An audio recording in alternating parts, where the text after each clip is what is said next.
I ended up in the hospital from a work accident. My brother caused. My family laughed, ditched, and even tried, suing me when I cut them off. What they didn't know was I had leverage they'd never recover from. Hey Reddit.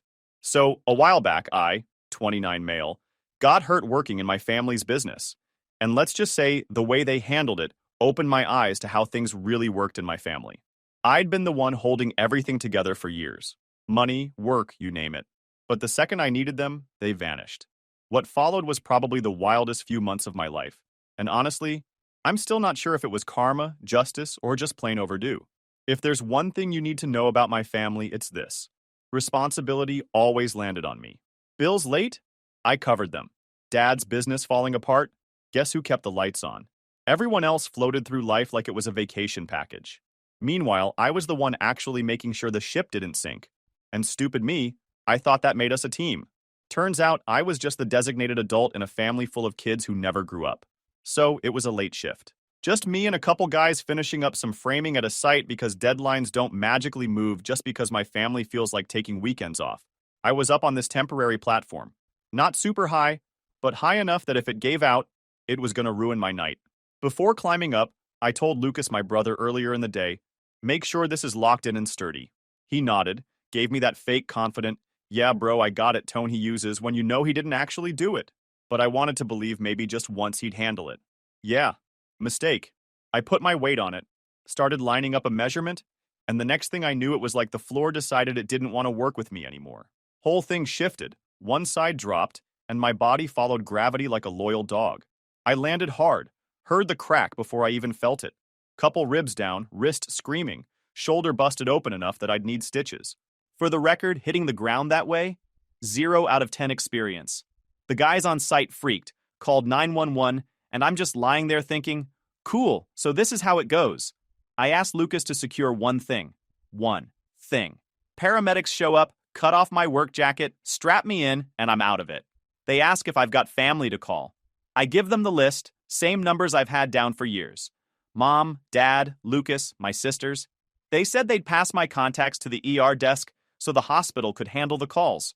So in my head, I'm thinking, all right, maybe by the time I wake up, someone will be waiting in the hospital room. Yeah, no. I wake up hours later, nurse comes in. I ask if anyone showed. She checks the chart, shakes her head, says they called all the contacts, left messages, but nope. Empty room, just me and the machines beeping.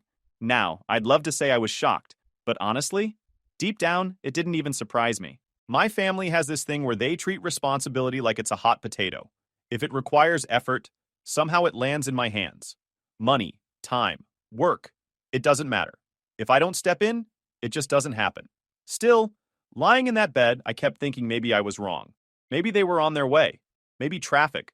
Maybe something came up. You try to give people excuses when you want to believe they care. Then my phone buzzed. Not a call, not a, you okay? Text, Instagram notification. I open it up and what do I see? Lucas, my sisters, all crammed into an SUV with energy drinks like they're road tripping to paradise. Caption, Lake House Rental Week. Let's go. Posted less than 5 hours after I hit the ground. And that's when it clicked. They weren't coming. They got the call, they knew, and they left anyway. Packed up their bags, took off for a weekend getaway, and decided my busted ribs weren't enough to put their little vacation on hold. I just stared at that picture, my phone shaking in my good hand. The comments underneath were people hyping them up. Squad goals, jealous, y'all live the life. Meanwhile, I'm taped up like a broken action figure wondering why the hell I ever thought we were a team. The best part? I scrolled through, and Lucas had the nerve to put a laughing emoji in one of the replies like nothing had happened. Like he hadn't just brushed off the one job I gave him and sent me flying into concrete. No text, no call, not even a lazy, hope you're okay message. Just a vacation post while I'm lying there with half my body screaming every time I tried to breathe. That was the exact moment something in me shut off. Not like a dramatic rage switch or anything. More like when you stretch a rope too far and it finally snaps. Quiet. Final. I realized I wasn't family to them. I was the guy who paid for the stuff they couldn't. The guy who handled the bills. The fixer. The safety net. The one who bailed them out of bad credit, late rent, emergencies that always seemed to pop up the week before a trip. That was my role. Not brother, not son. A TM with a side of free labor. And here's the part that made me laugh, even with busted ribs. I asked Lucas to secure a platform. He said he did, and then he left me broken to go party at a lake house. If that doesn't sum up my family dynamic in one scene, I don't know what does. By the time the nurse came back around to check my vitals, I'd already decided. I wasn't warning them. No explanations, no heads-ups. Not now, not later. Let them have their little lake house fun. Let them think I'd come crawling back like always. They'd get their wake-up call soon enough. That night, lying in the hospital bed alone, I didn't feel sad. I didn't feel angry. I just felt done. The pain was real, though. Breathing felt like I had bricks stacked on my chest. Every time I shifted, my ribs reminded me who was in charge. My wrist was wrapped up like a burrito, arm stitched and bandaged, IV dripping away. My phone sat on the little hospital table, screen dark. No texts, no calls. Just me and the buzzing fluorescent lights. The first ping came the next morning. I figured finally one of them had come around. Nope, it was Grandpa. Old man's pushing 80, half deaf, and still sharper than anyone else in the family. Heard what happened, he said. How are you holding up? He didn't ask about bills, or when I'd be back at work, or if I could loan him anything. Just wanted to know if I was alive. He even cracked a joke. Guess now you'll finally sit still for once. I laughed, but it hurt too much to keep going. That night, he called again. Same the night after. Every single evening, Grandpa checked in. Asked about the pain, if I needed him to drive over. I told him no, because honestly, what was he going to do? Lift me out of bed? But the fact he even offered meant more than anything. Then my aunt called. She's the only one in the family who's ever actually worked for her own money. She asked if I needed her to come down and sit with me. I said no, but she still sent me this big package of snacks because she knows hospital food tastes like cardboard dipped in sadness. She was already 10 times more supportive than my parents or siblings, and she doesn't even owe me anything. The wildest part? A coworker, Brian, the guy I usually just nod at during meetings, sent me a text. Heard you're in the hospital. Want me to have food dropped off? No questions, just say yes. I barely talked to the dude outside of work, but here he was offering to help. Meanwhile, my own brother was probably shotgunning energy drinks at the lake house. By the second day, I stopped expecting a call from my family. My phone battery dipped under 20% because I kept checking it. Like maybe they'd surprise me.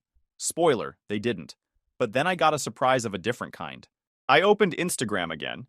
Yeah, I know, should have learned my lesson. But curiosity hit. Scrolled through stories. And there it was.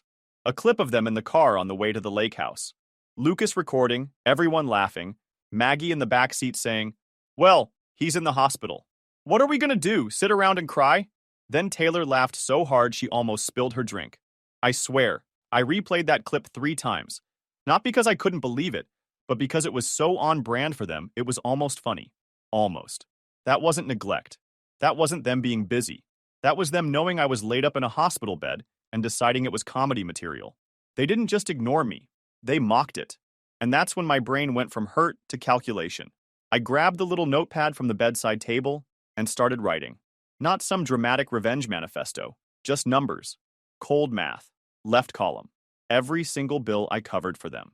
Mom's medication refill. Dad's half of the mortgage. Maggie's grad school loan.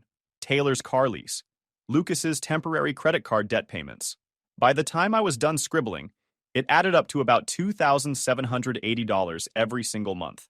Nearly $3,000 bleeding out of my account so they could keep coasting. And that wasn't even counting the one-time emergencies I bailed them out of. Right column. Names of people who actually checked in. Grandpa, Aunt, Brian. That was it. 3 people. None of them lived under the same roof I grew up in. None of them were the ones draining me. I sat back, staring at that paper, and it hit me. I wasn't family to them. I was infrastructure. Like Wi-Fi or electricity, you don't thank it, you just expect it to be there until suddenly it isn't.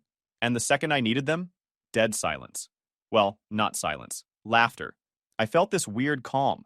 Like the pain in my ribs was still there, but the weight I'd been carrying for years just lifted. They thought I was too scared to ever cut them off. They thought I needed to be the fixer. They thought wrong. That's when I decided. When I got out of that hospital, things were going to change. Not in a dramatic, shout-at-everyone way. No, that's not my style. I'd make changes the way I handled the business. Quiet, precise, effective. Because if they could laugh at me while I was lying in a hospital bed, I sure as hell could laugh at them when their bills started bouncing. I got discharged the next morning.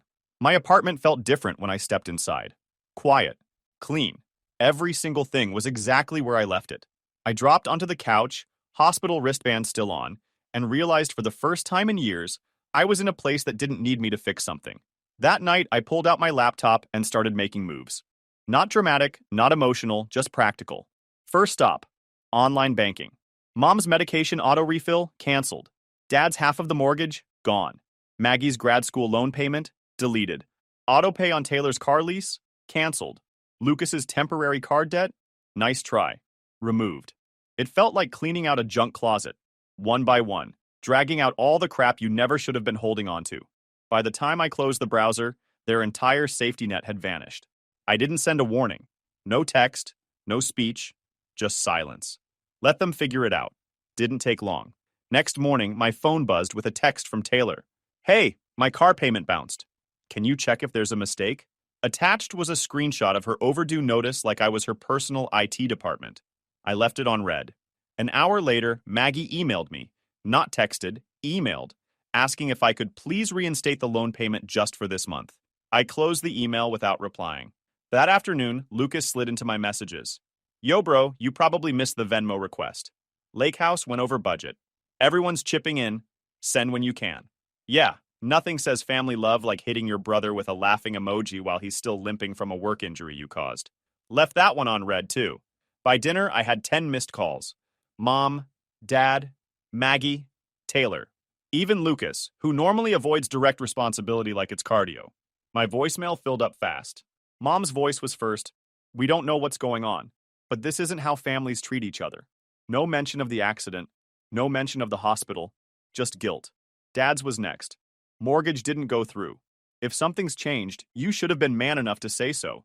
Man enough, from the guy who had me covering his bills for years. Sure, Taylor was calmer. Too calm, like she'd rehearsed it. We're all stressed right now, just call us. We'll figure it out like always. That phrase. Like always. Translation. I fix everything. They pretend we fixed it together. By the end of the night, I was almost entertained. It took less than 24 hours without me holding everything together for the cracks to start showing. Day 2, things escalated. Maggie texted me screenshots of overdue notices, with captions like, "This can't be right."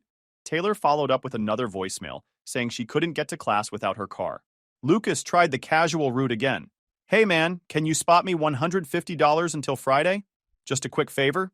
I ignored all of it. Mom sent a wall of text, paragraphs long. I don't know why you're punishing us. This isn't what family does. We've always been there for each other. Always been there? Yeah, unless I'm the one bleeding in a hospital bed. The more their calls stacked up, the calmer I felt.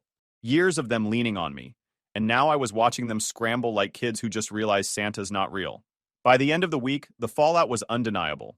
Taylor's car got flagged. Maggie asked one of her classmates to message me, trying to convince me I was hurting everyone.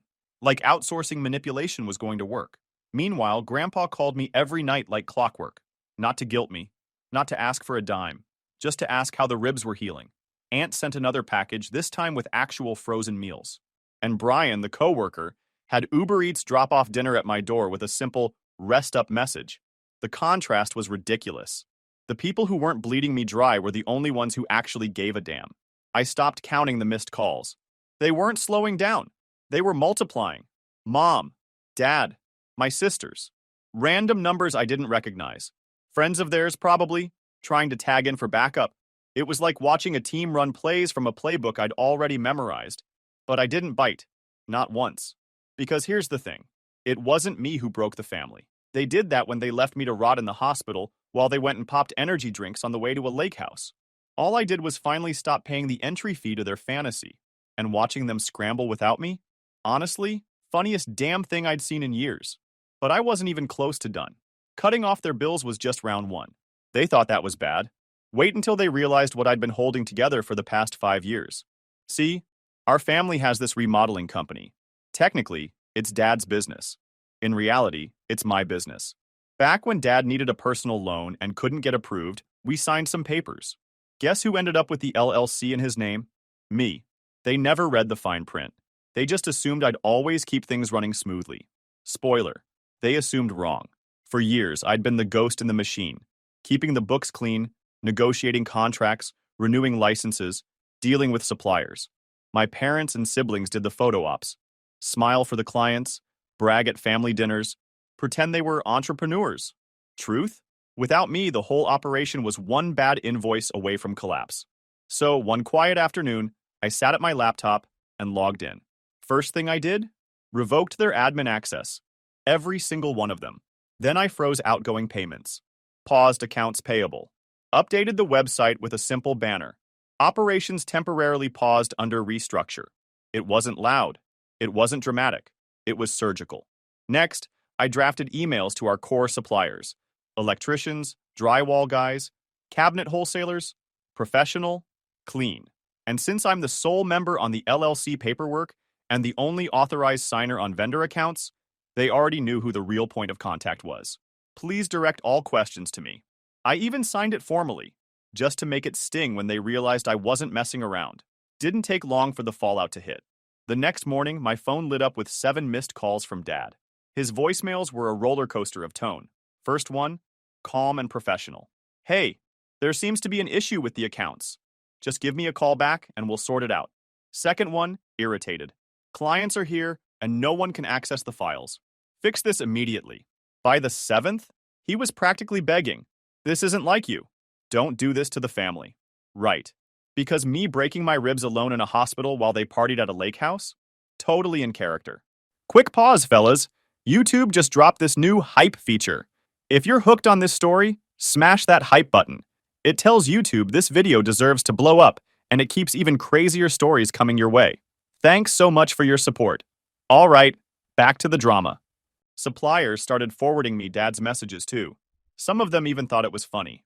One sent me a screenshot of Dad threatening legal action if they didn't release materials. They just laughed. They knew where the real authority was. Lucas, of course, handled it like a 12-year-old. He posted a photo of the company van parked outside the house with the caption, "When you give your life to something and get stabbed in the back." I hadn't pulled the physical keys yet, only the digital access. He still had the van, for now. But buddy, the only thing you ever gave your life to was Monster Energy and Xbox Live. Then my aunt texted me. Got something you might want? She'd managed to screen record that Instagram story before it got deleted. The one where Maggie joked, "Well, he's in the hospital, what are we gonna do? Sit around and cry?" Followed by laughter. I already saw it when it was live, but having the file in my hands? That was different. That was proof. Receipts. If they tried to spin this as me being dramatic or misinterpreting, I had hard evidence. That was the final nail. Any piece of me that thought maybe one day we'd work it out? Gone. So I went deeper. Filed paperwork to move the company's official address. I paid out every dime already earned, then froze payroll going forward. No one got paid unless I said so. Scheduled a meeting with the small crew I actually trusted. The guys who showed up rain or shine, even when my family couldn't be bothered. I offered them contracts, better than what the rest of the family ever gave. Told them straight up, business keeps going, but it's ours now. You in? Every single one of them said yes. By the second week, the panic was unbearable on their end. Dad left another voicemail, his voice cracking. You don't understand what you're doing. This is bigger than you. The whole family depends on this. Yeah, I understood perfectly. That was the problem. Mom tried the soft approach. Please, whatever this is, don't destroy what your father built. What he built. Funny. If Dad built it, why couldn't he even figure out how to log in without calling me? Taylor sent me a voice message saying, I know things are stressful, but you know we love you. We'll apologize if that's what you need. If, like it was optional. Meanwhile, Lucas kept firing off texts. You're overreacting. You're gonna burn the family down over one bad weekend. One bad weekend? My ribs disagreed. I didn't reply. Didn't need to. Because the truth was finally clear, not just to me, but to everyone around us. Contractors, suppliers, even extended family. They all saw it. My parents and siblings weren't leaders. They weren't even partners. They were dead weight I'd been dragging for years. And for the first time, I wasn't dragging anymore. I knew they'd panic without me paying their bills, but I didn't expect them to go full courtroom drama over it. Turns out, when you take away their free ride, their next genius idea is to try suing the driver. It started with Taylor. She showed up at my apartment building lobby unannounced, hammering the buzzer like she was a cop. I watched her on the security cam, arms crossed, waving some papers around like she'd cracked a case. I didn't let her in, but a neighbor did. Big mistake. 2 minutes later, she's banging on my door yelling, "You can't just cut us off. This is financial abuse." Financial abuse from the same sister who once forgot her car payments ran through my card. She slid the papers under my door. Small claims court. She'd filed saying I promised to keep paying her lease. Her evidence? A text from 2 years ago where I said, "I'll cover this until you're stable." 2 years later, still stabilizing. I laughed so hard my ribs hurt. I saved the papers, didn't bother opening the door, and let her storm off after calling me selfish loud enough for the hallway to hear. The next day, Dad left me a voicemail saying, "Your actions have legal consequences. If you think you can just take the company and leave your family behind, you're mistaken." He said it like he was delivering a movie line. The reality? He didn't even know the LLC had been in my name for 5 years. I played it back twice just for the comedy value. 2 days later, I actually got a letter from a law office. Or at least what looked like one. It was written on some cheap template letterhead, claiming wrongful takeover of family business. I Googled the firm. Didn't exist. Lucas probably whipped it up in Canva thinking I'd fold under the pressure. Then Maggie took her shot. She emailed me with "urgent legal notice" in the subject line. The email said she'd spoken to a friend in law school, and they told her I could be charged with financial neglect of dependents. Dependents. She's 26 years old. I replied once, just to amuse myself, "If you're my dependent, where's my Father's Day card?" No response after that. The funniest attempt came from Lucas. He tried to tag me on Facebook in a long rant about how brothers are supposed to share assets equally, and you can't just kick people out of a family business. He finished it with, "This will hold up in court." The comment section was brutal. Contractors I'd worked with piled in, clowning him. One guy wrote, "Court of what? Fortnite?" Another, "Pretty sure you gotta work to be in a business, champ." Lucas untagged me and deleted the post within the hour. Meanwhile, I kept everything documented. Every text, every voicemail, every fake letter. I had a neat little folder labeled "Clown Show Legal" on my desktop. If they actually tried anything real, I'd bury them with receipts. Aunt called me one night, half laughing, half annoyed. "They're telling everyone you stole the company," she said. Like they forgot who was doing the actual work all these years. Grandpa got on the line too, and for the first time I heard anger in his voice. "Pathetic," he muttered. "Entitlement dressed as victimhood." He told me not to worry, said he'd already started talking to his lawyer about his will. "I'm not leaving money for lawsuits," he said. "I'm leaving it where it builds something." I didn't need to ask what he meant. The best part?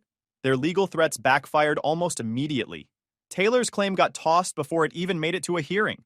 The judge apparently told her in plain English, "He's not your guarantor, he's your brother." Maggie's dependent theory? Her own friend admitted she misunderstood the law. Lucas's fake lawyer letter? Aunt blasted him in the family chat, asking when Canva law offices opened up shop. By the end of the week, they'd gone from wannabe plaintiffs to full-on clowns. Mom tried damage control, texting me, "We should have handled this privately. You didn't need to embarrass your siblings." Embarrass them? They did that all on their own. Meanwhile, the business kept moving. The crew I brought in signed their contracts. Suppliers were happy. Clients paid up. My bank account finally looked like mine, not some family group fund. The contrast was unreal. My family was choking on overdraft fees and legal threats that went nowhere. I was eating takeout, ribs taped but smiling, watching Netflix on an account I actually paid for myself. That was the difference. They needed me. I didn't need them. And the harder they pushed with fake lawsuits and delusional claims, the clearer it became to everyone around us. I was the only adult in the room. But adults don't just sit there and laugh. Adults use leverage. And I had plenty. They wanted legal action? Fine, let's talk real legal action. I pulled out the thick envelope from the hospital and the site file, ER intake notes, plus the preliminary incident report the site safety officer filed the next day. Neat little packet. Cracked ribs, fractured wrist, 20 stitches. Cause noted as platform unsecured despite warning. My statement recorded in the ER and backed by the site report. That last part? That was the nail in Lucas's coffin. In black and white, it showed negligence. I'd kept it tucked away, not because I was afraid to use it, but because I knew timing mattered. Now, perfect timing. Sure enough, they tried to corner me again. This time, they got bold enough to show up together. All four, Mom, Dad, Maggie, Taylor, standing in the lobby of my building like they were staging an intervention. Lucas didn't bother coming, which was hilarious considering he was the one who put me in the hospital to begin with. I walked down, ribs still taped, wrist still braced, but smiling like I'd been waiting for this moment. Mom started first. her voice sweet enough to rot teeth. We need to move past this. Families fight, but they forgive. We can't keep tearing ourselves apart. I didn't even answer her. I slid the injury report out of a folder and placed it on the lobby table like I was dealing poker cards. This is the difference between your Canva law nonsense and actual paperwork, I said. See the part where it says negligence? See the part where it says permanent injury? That's real. If I wanted, I could sue for damages and take every dime you have. House, cars, savings, you'd be stripped before the first hearing was done. Silence. Maggie's face went pale, like she suddenly remembered mocking me in the car while Lucas filmed. Taylor looked at the paper like it was in another language. Dad crossed his arms, trying to hold on to his tough guy routine, but his eyes kept darting to the signature line. Son, he finally said, voice low, we don't need to escalate this. I smirked. Escalate? Dad, I'm not escalating. I'm showing you how lucky you are I didn't. That one landed. He actually shut up. Maggie tried to recover. We didn't mean harm. It was just bad timing. You know how people get when they're stressed. Yeah, I said, leaning back. Some people get stressed and laugh about their brother being in the hospital. I get stressed and restructure companies. Guess which one looks better on paper? Mom tried another angle. You can't just erase us from the business. That's not what family does. Funny you say that, I said, tapping the report. Because leaving someone bleeding on the road to go party at a lake house? Pretty sure that's not what family does either. Taylor finally spoke, her voice barely above a whisper. So, what now? Now, I said. Now I run the company. Alone. You get nothing. You contribute nothing. You want to complain? Take me to Canva court again. Maybe the jury of Instagram followers will side with you. They didn't know what to do with that. They just stood there, swallowing air like fish out of water. I picked up the report, slid it back into the folder, and walked past them without another word. Later that night, my aunt called. She'd heard the whole story already. My family couldn't resist spinning themselves as victims to anyone who would listen. She told me she was proud of me for standing my ground. Then she said, Your grandfather wants to talk to you. Grandpa's voice came on the line, steady and sharper than ever. I've watched this long enough, he said. They've taken you for granted your whole life. I can't sit by and reward that. What do you mean? I asked, though I already had a pretty good guess. I met with my lawyer today, he said. Their shares of the estate? Gone. That money's going into your business. You've built something real. They've built nothing but excuses. I sat there in silence for a second, not because I doubted him, but because it was the first time someone in the family had actually drawn a hard line besides me. Grandpa, they're going to lose their minds, I finally said. Let them, he replied. They've been living off borrowed time and borrowed money. It's about time they learned what reality looks like. I couldn't help but grin.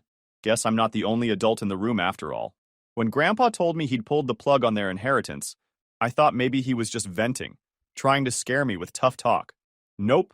A week later, the fallout started rolling in like clockwork. The first sign came from Lucas, of course. He posted this dramatic rant online about how some people stab their own family in the back for money, and grandparents can be manipulated too. He filmed it sitting in his beat-up sedan, probably on break from the warehouse job he'd finally picked up. He tried to sound tough, but the comments section was brutal. Even his friends weren't buying it. One wrote, Bro, you were living on his credit card. Calm down. Another, Didn't you laugh when he was in the hospital?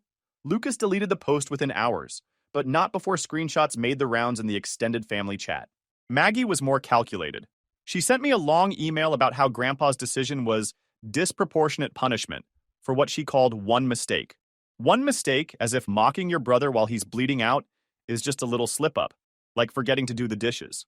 She framed it like she was the victim, talking about how her academic career was being jeopardized by decisions out of her control.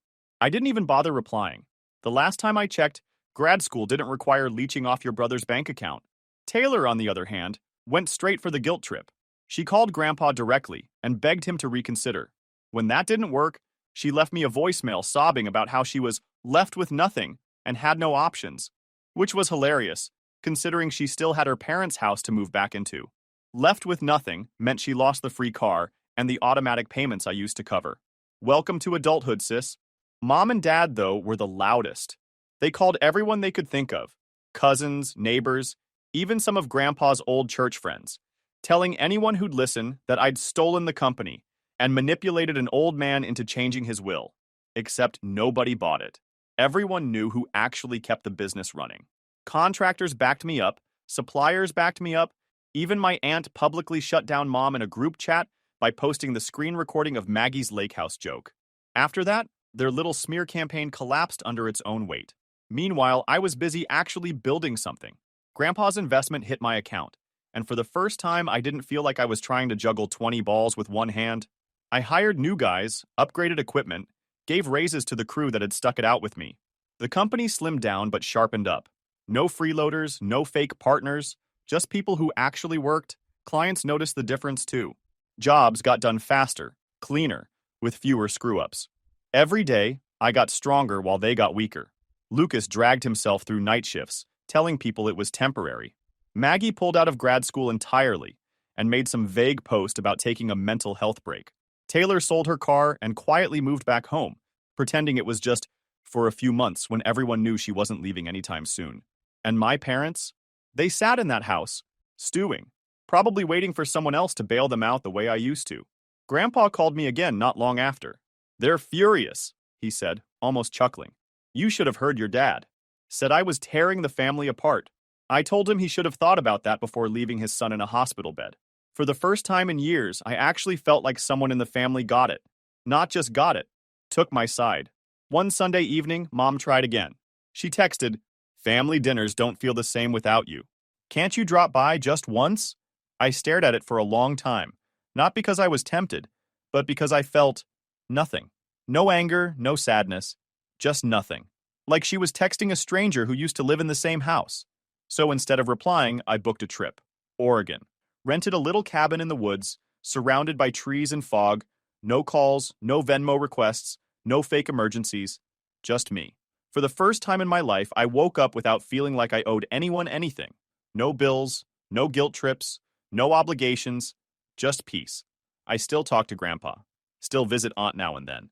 They don't bring up the split, because they don't need to. They saw it happen the same way I did, piece by piece, year by year. Grandpa still calls me the only one who earned it. Aunt jokes that my siblings should have sued me for loss of free babysitting.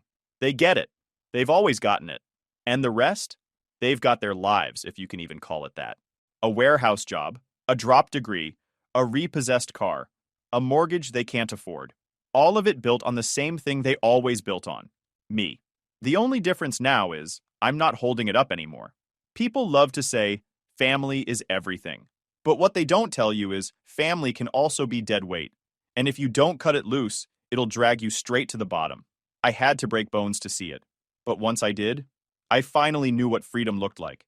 And it looked damn good.